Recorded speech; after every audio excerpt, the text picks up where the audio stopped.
Shalom y bendiciones a todos, hermanos, a los que están aquí y los que están mirando en YouTube. Gracias por estar con nosotros.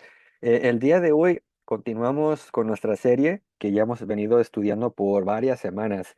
Hemos estado estudiando bajo el tema La vida después de la muerte. El día de hoy tenemos la lección número 8. Y les voy a pedir de favor que si no han mirado las clases anteriores y esta es la primera que ven, por favor, no la vean. Regresen, comiencen desde la primera, porque todo esto hay un contexto, hay una fundación, y si no tienen esa fundación, es muy probable que el tema de hoy no lo vayan a entender como quisiera yo que lo entendieran, ¿verdad? Entonces, les agradecería que se tomaran el tiempo de mirar las clases anteriores. Y como ya les dije, tenemos la lección número 8 el día de hoy bajo el título La morada del diablo. Amén. Una vez más, la morada del diablo. En el cristianismo moderno persiste, o más bien el cristianismo moderno persiste en la creencia de que el diablo o Satanás reside en el infierno junto con sus demonios, atormentando las almas impías. Sin embargo, estudios previos hemos demostrado, basándose en las escrituras, que nadie es enviado a un lugar de tormento después de la muerte. La verdad bíblica es de que todos, ya sean justos e injustos, van al mismo lugar después de la muerte a descansar inconscientemente en el Sheol, una palabra hebrea, o su equivalente griego Hades, o su equivalente latín infierno. Todos estos términos, lo que es el Sheol, el Hades y el infierno, son términos que se refieren a la tumba. Bíblicamente y clásicamente, estos términos no tenían nada que ver con un lugar de tormento, como ya lo hemos descubierto, y que conforme el tiempo fue pasando y la filosofía se fue mezclando con el cristianismo, pues esos términos fueron evolucionando a lo que ahora ya conocemos, ¿verdad? Entonces, estos términos modernos obviamente no son los originales. Y vamos a ver unos pasajes bíblicos aquí para confirmar el hecho de que el infierno como tal no es un lugar de tormento o un lugar donde está el diablo. ¿Ok? Vamos a ver bíblicamente qué es el infierno, el Sheol o el Hades. Y vamos a comenzar en Salmos. Vamos a ir rápidamente. Esto es como un breve repaso de lo que ya hemos mirado anteriormente. Salmos 89, 48, por favor. Quien lo tenga, me ayuda, por favor. ¿Habrá alguien que viva y no muera jamás o que pueda escapar de las garras de la muerte? Amén, excelente. So, aquí está haciendo una pregunta retórica el salmista. Una pregunta retórica es una que su propósito no es de responderla, sino más bien una pregunta retórica es para enfatizar algo. En este caso, la pregunta es, ¿habrá un hombre que viva y no muera? Sabemos que de antemano la pregunta es no, o sea, todo hombre que ha existido y que va a existir va a participar de la muerte. Y luego continúa la pregunta. Si la están leyendo desde la Reina Valera 60, dice, ¿librará su vida del poder del Sheol? O sea, en otras palabras, no hay nadie que se libre del Sheol. Todos van ahí, sean justos o injustos, van al Sheol. ¿Por qué? Porque el Sheol es la tumba, es el lugar de los muertos. Vamos a Job 17:16, por favor. A la profundidad del Seol descenderán y juntamente descansarán en el polvo. Amén, hermanos. Entonces aquí miramos este pasaje del libro de Job, que en este caso lo que se está aplicando es el paralelismo. Para los que no recuerdan, ya hemos hablado de este término, es una figura literaria. El paralelismo es básicamente repetir el mismo concepto de dos maneras distintas. Entonces aquí lo que vemos es precisamente el paralelismo. Cuando dice aquí, a la profundidad del Sheol descenderán. Que una vez más, teniendo en mente que el Sheol es la tumba, el sepulcro. Y luego dice lo mismo, pero de otra manera, dice, y juntamente descansarán en el polvo. ¿Ok? Entonces, ¿quiénes descienden al Sheol, a la tumba? Los muertos. Y la palabra muerto o muerte en la Biblia también se describe como descansar. Entonces, aquellos que descienden al Sheol son los que han muerto y los que mueren descansan en el polvo. El polvo, una vez más, es la tierra, figurativamente, porque dice la Biblia, del polvo fuiste tomado, al polvo regresarás. Igual la tierra. O sea, en tiempos antiguos no era como hoy, que ahora hasta ponen, o sea, escarban y luego ponen cemento, que cajas y todo esto, muy elaborado. Antes simplemente escarbaban el hoyo, ponían ahí al difunto, lo tapaban y pues el polvo regresaba al polvo. Entonces aquí es lo que está hablando de que todos descansamos o regresamos al Sheol, en el polvo. ¿Ok? Una vez más, no es un lugar consciente o un lugar de tormento. Y vamos al número 3, Eclesiastés 9:10, por favor.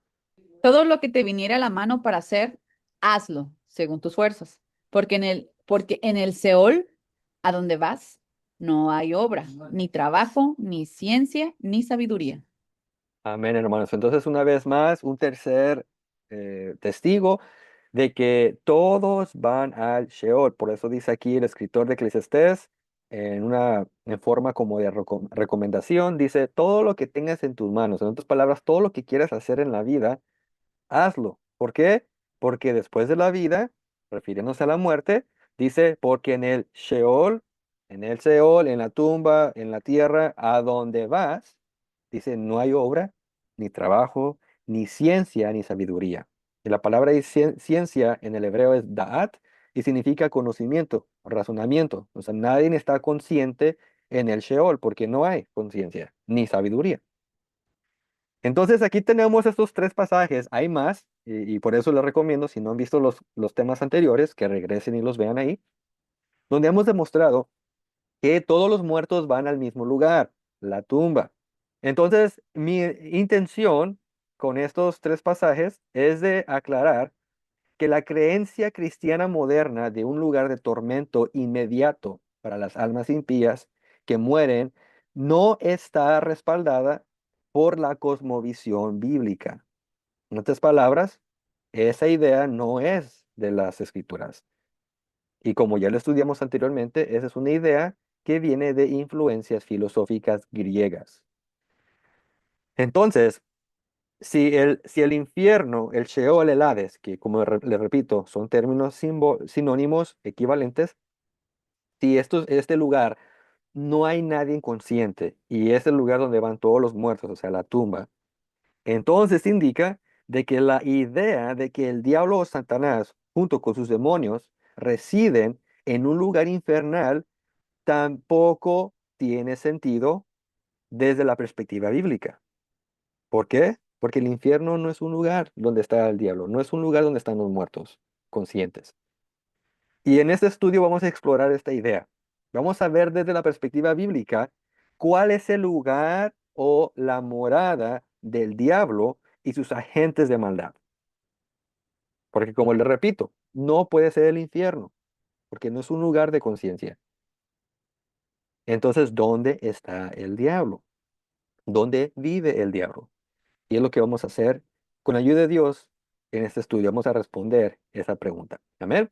Entonces, entramos al punto número 1, la morada de Satanás. Y para esto comenzaremos en Efesios capítulo 2, versículo 2, por favor. En los cuales andaban conforme a los poderes de este mundo, se conducían según el que gobierna los aires, según el espíritu que ahora erguece su poder en los que viven en la desobediencia. Amén, amén, excelente. Entonces aquí, hermanos, tenemos este pasaje donde dice aquí, según lo que es la Reina Valera 60, dice, conforme al príncipe de la potestad del aire y el espíritu que ahora opera en los hijos de desobediencia. Y si ustedes se toman el tiempo, hermanos, de leer este pasaje en contexto, nos vamos a dar cuenta que describe cuál era nuestra condición antes de conocer a Cristo. El texto dice que vivíamos conforme al príncipe de la potestad del aire, el mismo espíritu que opera en los hijos de desobediencia. Ahora, quiero hacer un paréntesis y explicar un poco sobre en la Biblia cuando encontramos el término hijos de. Por si no saben, esto es lo que se le llama un hebraísmo. Un hebraísmo es una expresión de característica hebrea. Entonces, desde la perspectiva hebrea, ser hijo de algo implica practicar cierta cosa. Por ejemplo, En Mateo 13:38 se menciona a los hijos del reino. Estas personas se describen así porque viven o practican un estilo de vida que se alinea con el reino de Dios. Por eso se les llama hijos del reino, porque viven según como Dios quiere que vivamos. De manera similar, un hijo de desobediencia es alguien que vive una vida de desobediencia y rebelión contra Dios.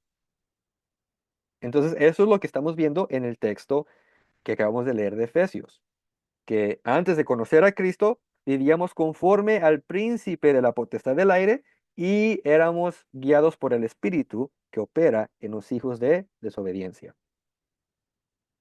Entonces, aquí lo que quiero es que entendamos que según este pasaje, o según Pablo, quien lo escribió, los hijos de desobediencia son aquellos que están siendo influenciados por el príncipe de la potestad del aire.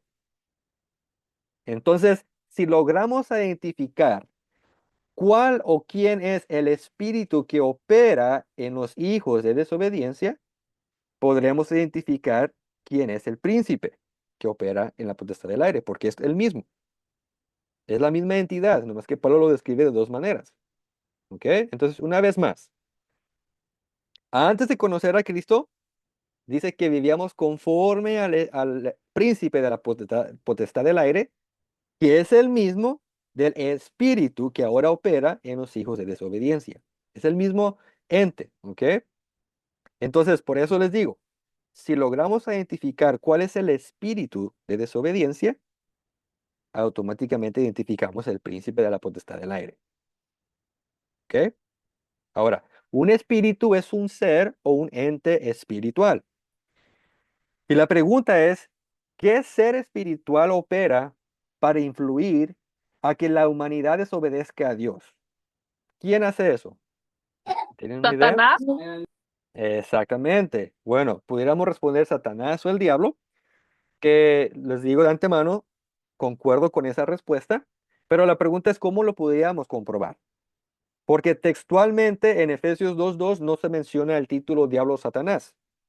Pero ¿cómo podríamos llegar a la conclusión de que este ente, que es un espíritu que opera para influir la desobediencia y que se le llama el príncipe de la potestad del aire, cómo comprobamos que este ente es Satanás? Bueno, usando el contexto bíblico, o sea, yendo a otras partes de las escrituras. Entonces, algo que debemos de mantener en mente es de que desde el principio el diablo o Satanás ha influido en la humanidad para que desobedezca a Dios y se conviertan en hijos de desobediencia. Esto se ve claramente en la narrativa de Génesis, donde Satanás, siendo representado por la serpiente, engañó a Eva para que desobedeciera el mandato divino. A lo largo de la historia, el diablo ha operado como un espíritu que incita a la humanidad a desobedecer y pecar contra Dios. Y vamos a ir a un pasaje de la Biblia que comprueba esto. Vamos a Juan capítulo 8, versículo 44, por favor. Ustedes son de su padre, el diablo, cuyos deseos quieren cumplir. Desde el principio, este ha sido un asesino y no se mantiene en la verdad, porque no hay verdad en él. Cuando miente, expresa su propia naturaleza, porque es un mentiroso. Es el padre de la mentira. Amén. So, fíjense aquí cómo describe al diablo. Y dice aquí, habla desde el principio, ¿verdad? Que es padre de toda mentira, porque en él no hay verdad. En otras palabras, este engaña.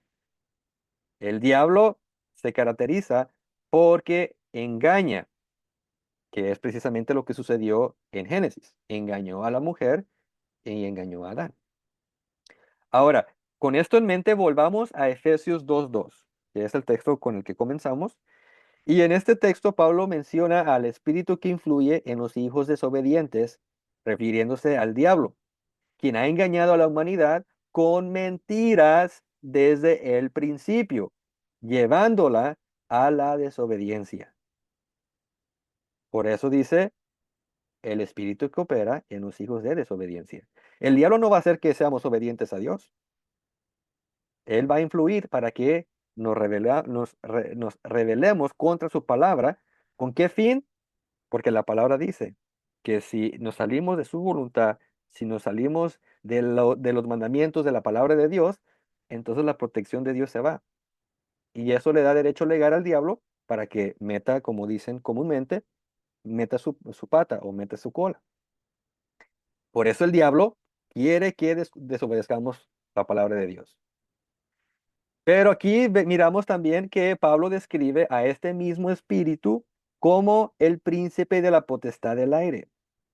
Entonces, si ya identificamos que este espíritu que opera en los hijos de desobediencia que es el diablo que desde el principio y a través de la mentira engaña a la humanidad, entonces el príncipe de la potestad del aire es el mismo diablo y Satanás. Y fíjense, dice que es el príncipe de la potestad del aire. No dice que es el príncipe del infierno o de un inframundo. No dice que está gobernando en un lugar subterráneo donde está ahí atormentando las almas. Eso no dice la Biblia. La palabra príncipe que encontramos en Efesios 2:2 deriva del griego arjón. ¿Ok? Una vez más, la palabra príncipe es arjón y se refiere a un ser espiritual de alto rango, un gobernante, un comandante o un jefe o líder, como se conoce en la actualidad. El texto indica que este arjón o jefe espiritual tiene la autoridad para gobernar sobre el aire.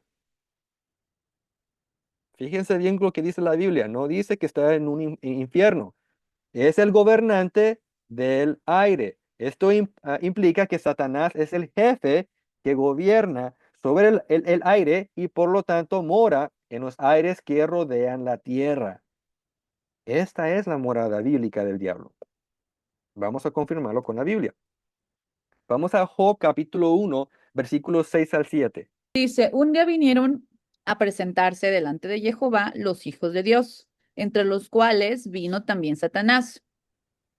Y dijo Jehová a Satanás, ¿de dónde vienes? Respondió Satanás a Jehová, dijo, de rodear la tierra y andar por ella. Amén. Fíjense cómo respondió Satanás. Dijo, vengo del infierno, vengo de atormentar las almas impías, vengo del inframundo, vengo del Hades. ¿Así dice el texto? No, ¿verdad?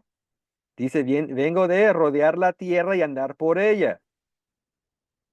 ¿Por qué? Porque Él es el príncipe de la potestad del aire. Él anda por toda la tierra. Ahora, ¿qué es lo que anda haciendo? Porque ya entendemos que la morada de Satanás no es como lo ha pintado la cultura o el cristianismo moderno. Entonces, si el diablo anda rodeando la tierra, dando vueltas, ¿verdad? Paseándose por el aire, ¿qué es lo que anda haciendo ahí? ¿Con qué fin rodea la tierra? Y la palabra de Dios nos dice, vamos a Primera de Pedro, capítulo 5, versículo 8, por favor. Practiquen el dominio propio y manténganse alerta. Su enemigo, el diablo, ronda como león rugiente, buscando a quien devorar. Fíjense, la versión que se acaba de leer dice ronda, o sea, en la Reina Valera 60 dice anda alrededor. Es lo mismo. Ronda o anda alrededor significa que anda dando vueltas. ¿Sobre qué? Sobre la tierra. ¿Para qué? Buscando a quien devorar. ¿Sí se fijan? El enemigo no está preocupado por los muertos, por las almas que según la filosofía griega, que después de la muerte, que pues están conscientes, algo que pues ya descubrimos no es bíblico, el diablo no se preocupa por los muertos. El diablo se preocupa por los vivos, porque a esos son los que quiere engañar. ¿Y dónde están los vivos? En la tierra. Por eso anda rodeando la tierra. Él no está en un infierno, en un inframundo. Eso no es bíblico, eso es filosofía griega, filosofía y mitología, como ya lo comprobamos en clases previas. Amén. Así que, según Pablo, aparte de Satanás, también su ejército de tinieblas mora en el aire o lugares celestiales. ¿Ok?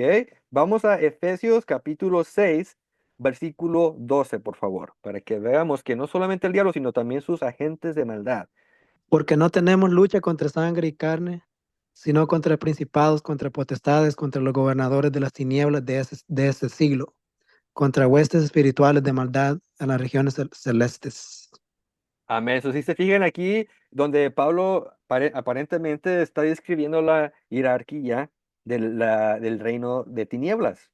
Dice aquí porque nuestra lucha, nuestra batalla, nuestra pelea no es contra sangre y carne. O sea, la raíz de todos los pleitos no es de origen humano, sino dice aquí que esto tiene algo espiritual. Nuestra lucha es espiritual. Y comienza aquí a describir, dice, los principados. Dice, potestades, gobernantes de tinieblas y huestes espirituales de maldad en el infierno, es lo que dice, en el Hades, en el Sheol, abajo de la tierra. ¿Eso dice aquí? No, ¿verdad? El texto dice que están en regiones celestes. ¿Y dónde es esto? En el aire. Entonces podemos ver que la Biblia nunca enseña que Satanás gobierne desde un lugar subterráneo llamado infierno con demonios que le ayudan a atormentar las almas impías. Esta idea no es bíblica. Esta idea es extranjera, es fuera de las escrituras. En cambio, la Biblia presenta al diablo como alguien que anda libre, paseando por el aire y rodeando la tierra para hacer y deshacer. Si esto es cierto, entonces, ¿por qué el cristianismo moderno y la cultura actual presentan al diablo habitando desde el infierno? ¿Por qué? Una vez más, si la Biblia no enseña que el diablo habita en el infierno, ¿por qué el cristianismo moderno lo enseña así? Gracias a la filosofía, otra vez, Muy bien, Luisa. Entonces ya están mirando este patrón. En las clases anteriores que hemos visto cómo la filosofía griega ha afectado muchas doctrinas del cristianismo moderno, ¿verdad? Entonces aquí es donde vamos a entrar al segundo punto, pero antes de entrar aquí, ¿alguien tiene algún comentario, alguna pregunta? ¿No? pregunta entonces, sí, yo tengo una, dices que entonces el diablo es el aire, No, el diablo no es el aire, el diablo habita en el aire. evitan el aire, ok, y todos Sí. los demás, como todos los ángeles que se fueron con él, porque se fueron muchos ángeles con él, que son los Sí. espectros, ¿no? Y me imagino que tienen como categorías, como, ¿qué? Espectros, no sé, ¿qué otro nombre tiene más como Pues del... lo que acabamos de leer, Luisa, si pudiste atención en Efesios 6:12, ahí es donde menciona, dice que son principados, potestades, gobernadores de las tinieblas y huestes de maldad, dice en regiones celestes, o sea que están en el aire trabajando juntamente con su jefe, el diablo, Satanás, ¿verdad? Entonces sí, hay categorías de entes espirituales de maldad, agentes malos, le podemos llamar así, que pues ellos obedecen a su jefe, su arjón, que es el diablo, para que la humanidad desobedezca a Dios. Y cuando desobedece a Dios, viene la maldición. Y es lo que el enemigo quiere, ¿verdad? Entonces sí, así es. No hay nadie en un infierno, ¿verdad? Como lo ha enseñado el cristianismo moderno, siendo influenciado por la filosofía. Amén. Bueno, entramos aquí al punto número 2, influencia extrabíblica. Al hablar de influencia extrabíblica, nos referimos a elementos externos a la Biblia que hayan impactado el pensamiento cristiano. En estudios previos hemos descubierto que desde el siglo primero después de Cristo, líderes de la iglesia con antecedentes filosóficos griegos comenzaron a integrarse gradualmente con sus filosofías a la doctrina cristiana original. Esta mezcla dio origen a varias doctrinas dentro del cristianismo que carecen de fundamento bíblico, ya que son de origen filosófico. La evidencia sugiere fuertemente que la idea de que el diablo reside en el infierno probablemente surgió de esta filosofía y mitología griega. Dentro de la filosofía y mitología griega, se cree que las almas son inmortales. Algo, hermanos, que ya descubrimos que no es bíblico. La Biblia nunca enseña que el alma es inmortal. A lo contrario, la Biblia dice que el alma es mortal, que muere. Pero la filosofía y la mitología griega enseña lo opuesto, enseña que las almas son inmortales y que tras la muerte viajan a un lugar que según la mitología se llama Hades, que es el lugar de las almas inmortales. So, todo esto es filosofía griega. No se encuentra este concepto en la Biblia. Y aquí les voy a presentar ah, a Platón, que se le considera uno de los padres de la filosofía griega, en su obra llamada Phaedo, en la sección 107, dice lo siguiente: el alma es inmortal e indestructible, y nuestras almas existirán en algún lugar de otro mundo. El alma va al Hades sin tener nada más que su educación y crianza. Entonces, comenzamos aquí a entender que este pensamiento, esta idea de que nosotros existimos después de la muerte y que este ser llamado alma es inmortal y que va a otro lugar, a otro mundo llamado Hades, es plenamente filosofía griega. Después tenemos como parte de la mitología griega a un escritor llamado Homero, quien realizó la obra llamada La Ilíada en el libro 23, las líneas 83 a 88, donde dice: pero ahora estoy muerto, así que entiérrenme lo más rápido que puedas, entonces podré pasar por las puertas del Hades. Así que paseo sin rumbo por la casa de Hades, por sus amplias puertas. Dame tu mano, te lo ruego, porque nunca volveré de Hades. Entonces, según esta obra, está describiendo según el concepto griego, no bíblico.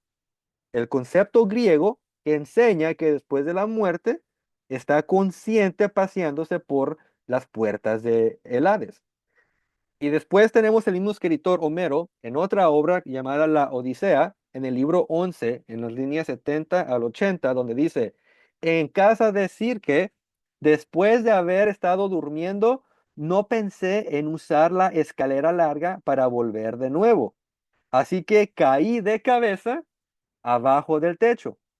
El impacto me rompió el cuello, destrozando la columna vertebral. Mi alma se ha ido y bajó al Hades. ¿Ok? So, todo esto son conceptos extra bíblicos, no son de la Biblia. Entonces podemos ver que dentro de la mitología griega, que también se considera la religión de los griegos, existe un dios llamado Hades. El dios, no quiero que lo confundan. Dentro de la mitología griega existe un lugar donde van las almas que se llama Hades, pero también el dios que reside en el Hades se llama Hades. Pudiéramos decir que el dios Hades vive o habita en el Hades. Según la mitología griega, Cronos fue el dios de los cosmos y tuvo tres hijos varones. Primero tuvo a Zeus, después Poseidón y tercero Hades. Una vez más, esto es mitología griega. La narrativa de la mitología dice que Zeus se rebeló contra su padre y lo destronó. Como resultado, Zeus obtuvo el dominio sobre los cielos, convirtiéndose así en el dios de los dioses. A su hermano Poseidón, disculpen, se le asignó el dominio sobre el mar, mientras que a su otro hermano Hades se le dio el inframundo, donde van las almas. Y aquí les voy a presentar fuentes para que vean que así es. Tenemos una fuente griega de un escritor llamado Hesiod, en su obra llamado La Teogonía, línea 455, dice: poderoso Hades, que habita en pasillos bajo la tierra. Ok, quiero que comiencen a guardar esta información en su mente, porque todo esto va a tener efecto en el futuro en el mundo cristiano. Aquí, esta obra dice que el poderoso Hades, o este dios llamado Hades, habita en pasillos bajo la tierra. Después tenemos a otro hombre que se llama Esclilus, en su obra llamada Prometheus Bound, o El atado de Prometheus, en la línea 152 dice: Hades, el tirano de los muertos. Aquí el mundo griego tiene este concepto de que existe un inframundo donde van las almas inmortales y que Hades es el dios que está en el inframundo, que habita abajo de la tierra y es el tirano de los muertos, de las almas inmortales. ¿Ok? Esta es la idea griega. Ahora tenemos aquí también la Enciclopedia Británica en su artículo llamado Infierno por Carol Selinsky, que se realizó en noviembre 6 del 2025. Dice, en la Grecia arcaica, Hades es un dios del inframundo, una personificación tónica de la muerte. Y después les presento la enciclopedia de la Biblia, en inglés Encyclopedia of the Bible, e igualmente en su artículo sobre el Hades, dice, Hades era el nombre tanto del inframundo donde viven los espíritus y el dios de ese inframundo.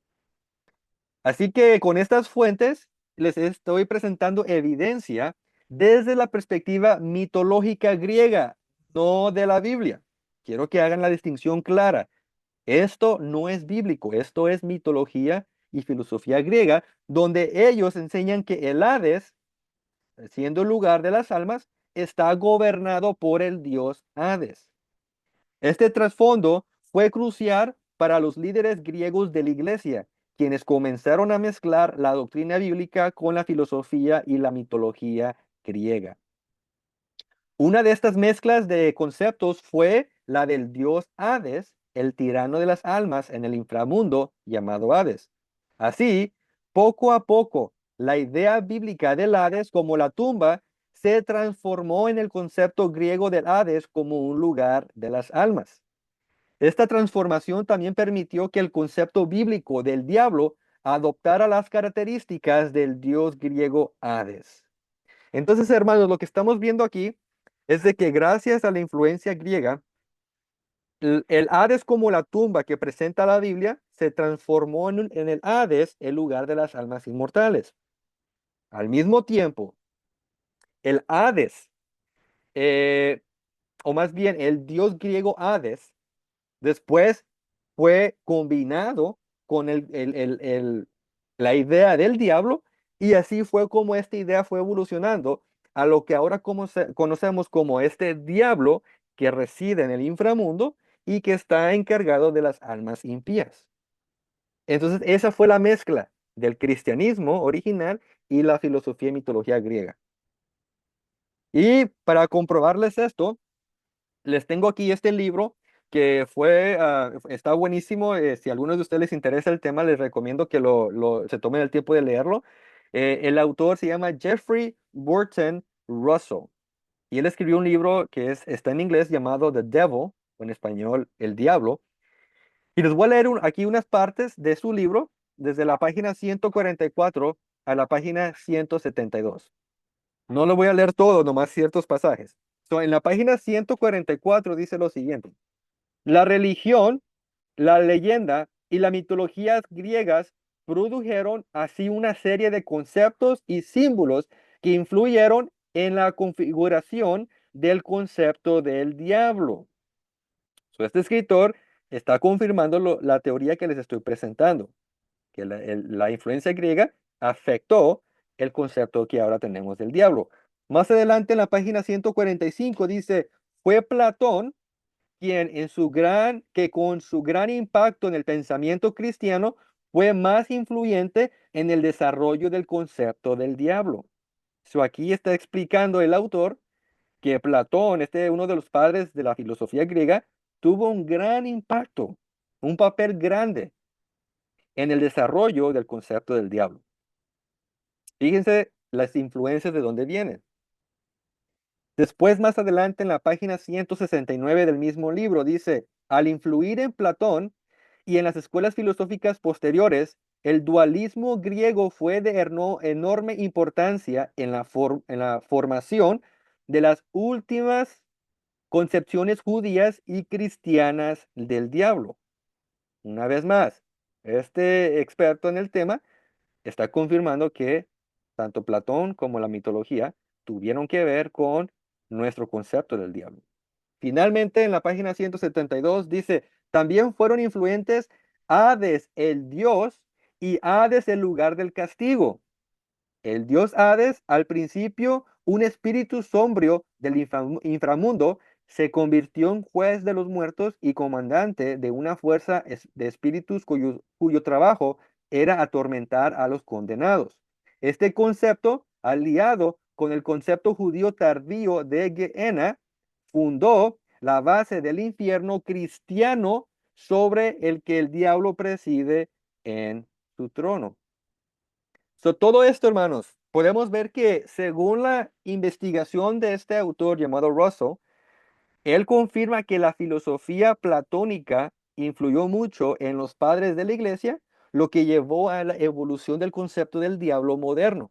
Mientras que la perspectiva bíblica describe al diablo como un ser que habita en el aire o regiones celestes, el trasfondo filosófico de los líderes eclesiásticos lo transformó en un ser que reside en el inframundo, similar al griego dios Hades. Aquí fue cuando se mezcló todo, hermanos. Otro evento crucial que influyó en la evolución cristiana de la figura del diablo fue la contribución de dos figuras literarias prominentes llamados Dante Alighieri y John Milton. Estos dos hombres tuvieron que ver grande, hermanos, en todo este concepto, esta evolución de conceptos que actualmente el cristianismo abraza. Por un lado tenemos a Dante, quien ampliamente reconoció que ampliamente es reconocido como el poeta italiano más grande. Vivió durante los siglos XIII y XIV y su obra maestra se llama La Divina Comedia, donde narra un viaje a través del infierno, el purgatorio y finalmente el paraíso. La primera parte de la comedia, titulada Infierno, describe 9 círculos o niveles de tormento para las almas malvadas. Cada círculo inflige un castigo específico a un pecado particular, con la severidad aumentando progresivamente desde el nivel más alto al más de abajo. Según esta obra, Satanás reside en el 9º y último nivel, donde está eternamente atrapado. Entonces tenemos aquí a este Dante quien tomó toda esta mezcla de cristianismo con filosofía, donde convirtió al diablo al Hades, el dios del inframundo, y él crea esta divina comedia. Y entonces esto empuja aún más esta idea dentro del mundo cristiano de que el diablo reside en el infierno. Pero no termina ahí. Más adelante tenemos a otro hombre que ya lo mencioné, John Milton, un poeta inglés del siglo XVII, y él escribió un poema épico titulado Paradise Lost o El Paraíso Perdido. Este poema recuenta la historia bíblica de la caída del hombre, comenzando con la rebelión de Satanás contra Dios y su posterior destierro al infierno. Determinado a corromper la nueva creación de Dios, la humanidad, Satanás tienta exitosamente a Adán y Eva en el jardín del Edén para que coman del fruto prohibido, lo que lleva a su expulsión y a la pérdida del paraíso. En la obra de Milton, el infierno es el reino del diablo y sus ángeles caídos, junto con las almas malvadas. En un lugar deprimente, descrito como una mazmorra inmensa, oscura y ardiente, preparada como prisión para los ángeles caídos. El infierno es un lugar de tormento y miseria perpetua, caracterizado por una oscuridad visible, donde las llamas no iluminan, sino que solo revelan imágenes de aflicción. Y para comprobarles de que esta información que les estoy compartiendo es verdad y que estos dos hombres aportaron para la evolución del concepto del infierno y del diablo, el escritor Jeffrey Burton Russell, en su mismo libro, El Diablo, dice lo siguiente en las páginas 240 a 241. Dice, en la tradición cristiana posterior, o sea, después, dramatizada por Dante y Milton, estos dos hombres que les acabo de mencionar, Satanás llegó a gobernar el infierno, a castigar a la gente ahí, a sufrir ahí mismo. Ninguna de estas actividades aparecen en el Nuevo Testamento. Entonces, si se fijan lo que dice este hombre, que se puso a investigar sobre el tema, él dice que esta idea de que el diablo está en el infierno para castigar, no son ideas del Nuevo Testamento. Y si no son del Nuevo Testamento, sugiere que son extra bíblicas. Vinieron fuera del contexto bíblico. Entonces, como bien señala Russell, el concepto no bíblico del infierno como morada del diablo, sus ángeles y las almas malvadas en tormento se debe a la influencia platónica y filosófica, junto con las obras clásicas de Dante y Milton. Desafortunadamente, el cristianismo ha adoptado estas ideas extrabíblicas como doctrinas cristianas.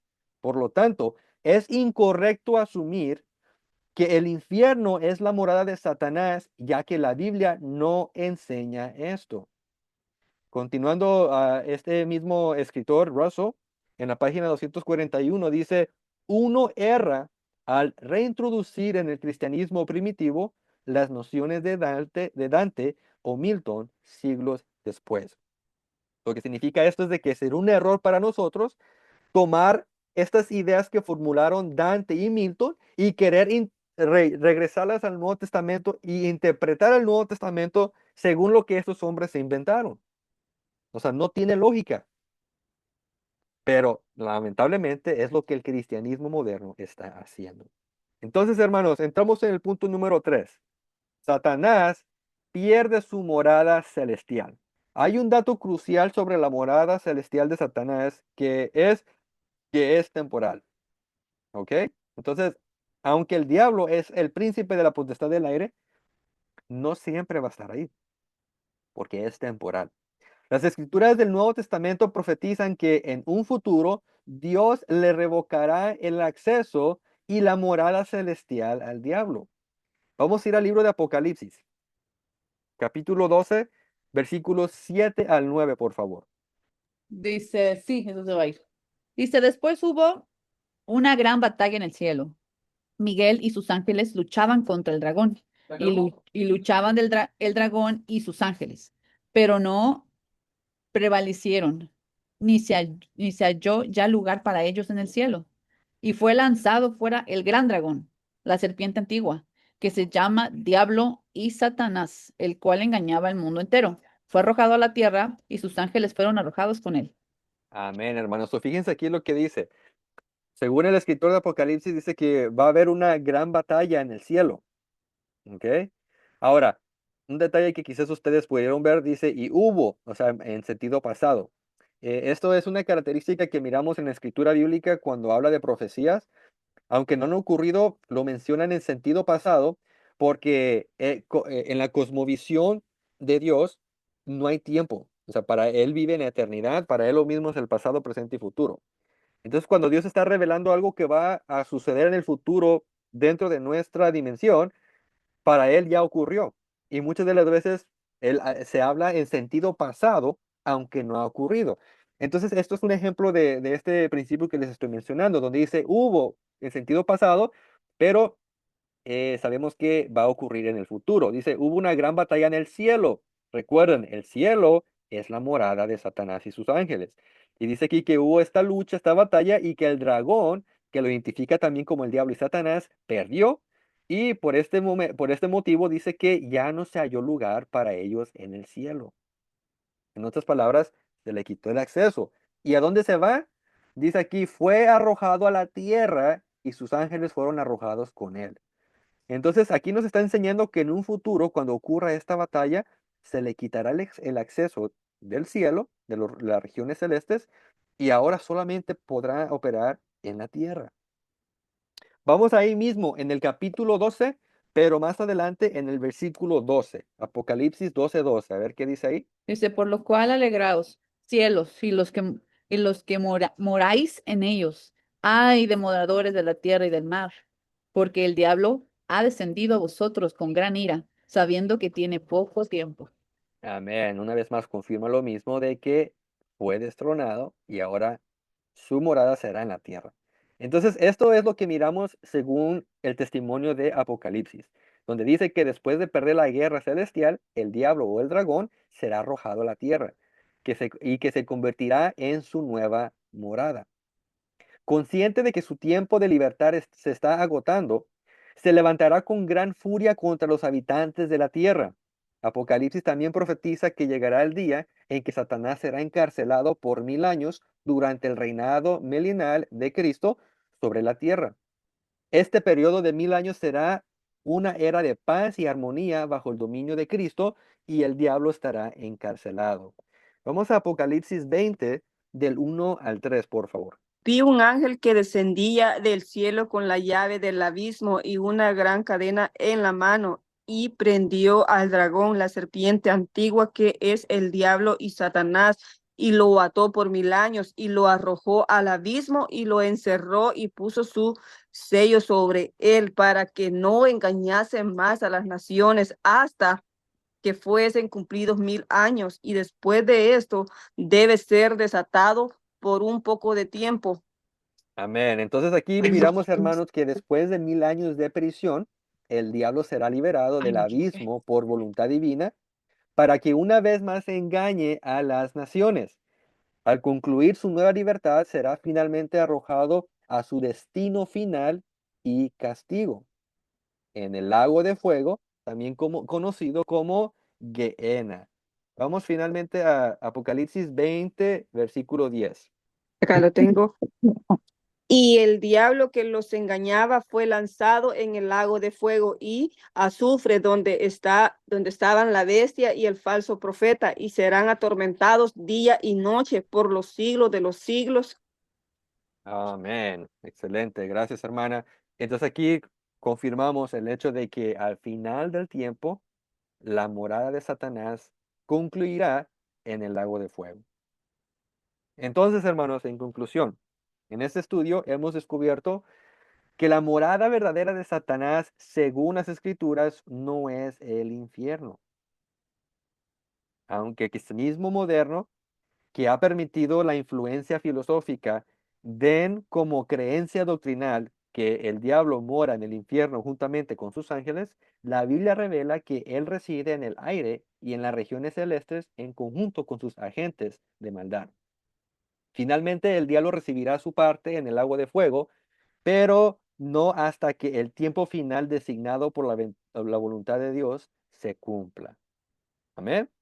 Entonces aquí concluimos, hermanos. ¿Qué les pareció el tema? ¿Preguntas, comentarios? Ok, entonces el infierno no existe, como quien dice ahora. El infierno, como se nos ha enseñado, un lugar de tormento donde van las Por almas eso, no existe y todavía, sería muertas, hasta el eso no final. existe. Bíblicamente no existe. Bíblicamente sería hasta el final, donde lo está diciendo en Apocalipsis. Exactamente, pero no se llama infierno, se llama Ujú. el lago de fuego. El lago de fuego. Sí. Ok, y había un texto que dijeron que sería enviado al abismo. Sí, ahí es donde habla que donde va a ser encarcelado el diablo por 1000 años, Por eso, pero es una cárcel espiritual. ok, entonces ese es Mm. otro lugar, Así es, el abismo. sí. Ok, entonces, así como un pequeño resumen sobre la información que tengo de lo que has dicho. Los seres humanos morimos, se mueren, pero dejan de ser almas. Ujú, El espíritu regresa a Dios y dejas de existir, como quien dice. sí, Y el sepulcro vendría siendo la tierra, donde te entierran, ¿no? Donde se así desaparece es, tu cuerpo, tus huesos, todo. Todo. sí. O dejas de existir. Entonces, cuando venga la segunda venida del Señor Jesucristo, todos van a resucitar. Ah, bueno, te me estás adelantando. Ese es el próximo estudio que tenemos. Ok, bueno, Sí, ok. Pero entonces dejas de existir como quien dice todo el tiempo que vas a estar, que estás muerto. Todas las personas dejan de existir, dejan de ser almas, prácticamente van a desaparecer, no van a existir por todo ese tiempo, así es. Dice ¿verdad? Eclesiastés que en el Ajá. Sheol no hay conciencia, o sea, no hay nadie en el Sheol Correcto, estando consciente. ¿Por qué? Porque dejan de existir, están dormidos. Por eso es de que la Biblia utiliza ese sinónimo de la condición de la muerte como los que descansan o los que duermen. los que Porque, duermen, porque así como nosotros nos acostamos en la noche y correcto, si es que no tenemos sueños, prácticamente estamos como inconscientes hasta que despertamos, ¿verdad? sí, Y pasaron 8 horas durmiendo, pero no las sentimos. sí, correcto, Entonces lo mismo va a suceder, que cuando uno muere, duerme y esté inconsciente hasta que sea despertado. Eso va a ser lo que vamos a estudiar la próxima semana. ok, Muy bien. perfecto, entonces, ¿Alguien más pregunta, comentario sobre el tema de hoy? Sí, nada más una pregunta rapidito. Bueno, significa de que Satanás todavía no está directamente en la tierra, ¿verdad? Porque ahí lo está diciendo dónde está, en el aire y en lugares Ujú, celestes.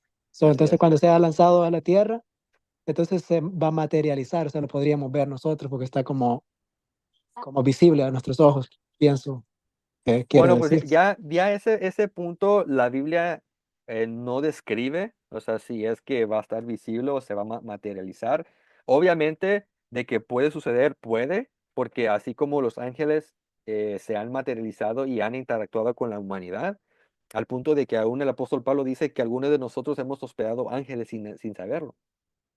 Entonces, de que se puede, claro, puede ser que el diablo se haga material y la humanidad pueda verlo, pero no necesariamente tiene que ser así el caso. O sea, puede permanecer en la tierra siendo un ente espiritual, como un demonio, ¿verdad? Que a veces se mete en las personas, nadie lo puede ver, pero habita dentro de la persona que mora en la tierra. Entonces, si es visible o no, ya eso está fuera de lo que describe la Biblia, pero aquí la clave es entender de que ahorita está en el aire, es el príncipe de la potestad del aire, se le quitará esa potestad y entonces se va a limitar al mundo terrestre hasta que sea enviado al abismo, esa cárcel que va a estar por 1000 años, después va a ser sacado, va a tener la libertad para volver a engañar a la gente y después de eso finalmente va a ser lanzado como ya siendo juzgado, ¿verdad? Por todo lo que hizo al lago de fuego. Ok, entonces nada más otra rapidito. Entonces cuando yo tenía entendido, ¿verdad? De que el evento cuando Satanás se rebeló contra Dios ya había acontecido porque pues Satanás está ahorita lanzado, ¿no? No está en el cielo, entonces fue sacado de allá junto con la tercera parte de los ángeles. Yo creía que era un evento pasado, pero Apocalipsis 12 dice que va a acontecer, entonces no sé si cómo, cómo aconteció y se va a volver a repetir o simplemente solamente se cumple en Apocalipsis 12. Sí, buena pregunta. Ahora, la cuestión es de que no hay mucho texto bíblico que describa la condición de Satanás antes, ¿verdad? De cómo él era antes de que se reveló. Ah, en sí, lo que se me viene a la mente, el único pasaje que describe un poco de este ser es en Ezequiel, si no me equivoco, capítulo 28. Ah, por ahí algunos hablan de Isaías 14, donde habla de Lucifer, pero ese es otro tema. Muchos creen que Lucifer es el mismo Satanás, pero si ustedes comparan lo que dice Isaías 14 con lo que dice Ezequiel, no son el mismo ente. Satanás no es Lucifer y Lucifer no es Satanás. Es otro ser. Es otro tema, pero eso es para otra ocasión. Pero la cuestión es de que no sabemos, hermanos, cuál era la condición y qué sucedió exactamente. Lo único que tenemos según Ezequiel es de que dice que por sus contrataciones se halló maldad. O sea, que él tuvo ahí un negocio que hizo con los ángeles y aquellos que lo siguieron cayeron, pero no habla la Biblia que hubo una guerra en el cielo cuando sucedió eso. Entonces, el decir que lo que sucede aquí en Apocalipsis 12, en la guerra que hubo, decir que sucedió al principio, es simplemente una teoría, porque la Biblia no hace esa conexión. De lo contrario, fíjense, si esta pelea de Apocalipsis 12 ya ocurrió y Apocalipsis 12 dice que se le quitó la potestad del aire, entonces no tendría sentido que Pablo esté diciendo que ahorita Satanás es el gobernante de la potestad del aire. Eso no tiene sentido. Esto indica que no ha ocurrido. Lo que describe Apocalipsis 12 todavía no ha ocurrido porque ahorita Satanás sigue teniendo la potestad del aire. Entonces son dos eventos que cuando lo estudiamos bien detalladamente no es el mismo evento. Una cosa es la rebelión de Satanás con el engaño que hizo a esos ángeles que él que pues engañó y otra cosa es esta guerra que va a ocurrir en el futuro donde finalmente se le va a quitar la potestad del aire. ¿Quedó claro? ¿Una pregunta más? Sí, bueno, yo no tengo preguntas, sino que este es como un comentario que yo he leído acerca de lo que usted habla del Hades, de Poseidón, de esa mitología griega, pues más o menos sé un poco porque también hace tiempo también jugaba juegos y ahí daban aparte de todo eso de Poseidón, e incluso pues han encontrado ciudades bajo agua donde tienen imágenes de Poseidón que lo tomaban como Dios, el dios Hades, el Poseidón y está otro más, no recuerdo, pero Zeus. ese. Sí, pues que ha encontrado, o sea, como figuras arqueológicas, o sea, que fue en los tiempos pasados, no sé hoy, de que los adoraban mucho como dioses.